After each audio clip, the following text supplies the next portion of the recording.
party! Ginamitan niya yata ako ng charm. Pero, ayos na! Makakasali na ako sa fairy tale! Kailangan ko lang magpanggap na walang nalalaman tungkol sa kung anong meron siya.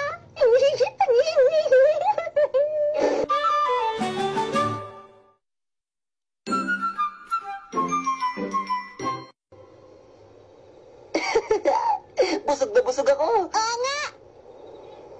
Teka, hindi ba yun yung barko kung saan magpa-party si Salamander kasama ang mga babae? Parang lalabas ang kadahay ko. Naman, iniisip mo palang nagkakaganyan ka na agad. Tingnan niyo yun? Hindi ba niya barko ni Salamander? Sana nakasakay din ako doon. Sino Salamander?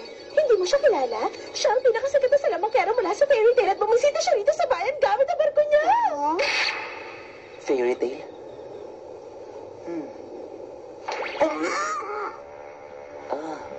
Fairy tale.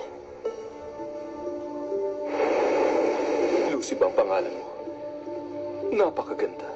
Salamat. Magsimula tayo sa pagtutoast. Ngayon dahan-dahan mong buksan ang bibig mo. Hayaan mong matikman at malasahan ang sarap ng wine. Na naman! Kailangan kong tiisin to. Magagawa ko to. Anong ibig sabihin nito? Gumamit ka ng isang klase ng mahikan na nakakapagpatulog ng tao. Matalino ka palang babae. Hindi mo pa rin ako naiintindihan. Gusto kong sumali ng fairy tale pero hindi ibig sabihin nun pumapayag na ako maging babae mo ko. Ang dali mo palang mautong babae ka. Ano nangyayari dito? Maligayang pagsakay sa aking barko. Kailangan mo magpakabait hanggang sa dumating tayo sa boss ko. Magandang binibini. Ano sa boss ko? Paano na yung pagsali ko sa fairy tale? Panahimik ka na lang. Isa ka na lang ngayong gamit na ibebenta ko para sa pangangalakal. Ang sama mo. Ganun din naman nangyayari sa ibang babae. Yan ang boss namin si Salamander. Ang daming benta sa pagkakataong to. Ikaw talaga.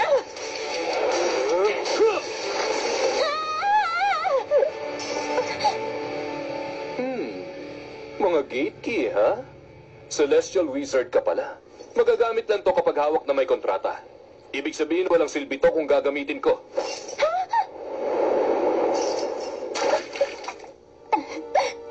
Anong problema ng lalaking to? Hindi makatarungan ang ginagawa niya. Kung gano'n, ito ang... Ibig sabihin ang pagiging salamangkera ng fairy tale. Ginagamit ang mahika sa kasamaan at panluloko ng mga tao. Pinakamalala ka salamangkera, oh!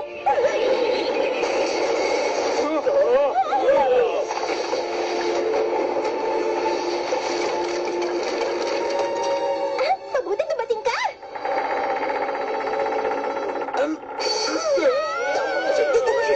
Huwag mo sabihin seryoso ka!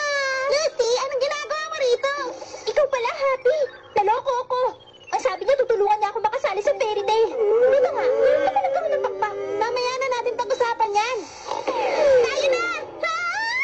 Nakakainis! Huliin siya! Mananagot tayo sa council kapag may iba nakaalam nito. Pero paano na si Natsu?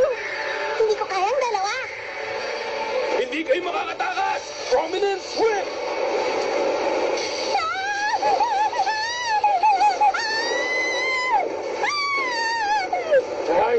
Sabi mo, yun eh! Ikaw!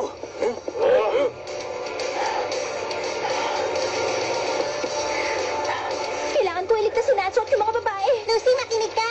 Bakit ano sasabihin mo? What? Hindi ko na kasi kaya eh. Oh, talaga?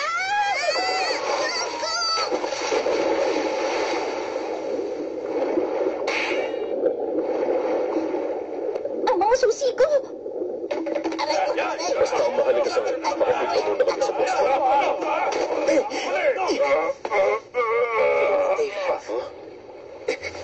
Ikaw talaga. Heto na ako. Gate of the Waterbearer! Magbukas ka! Aquarius!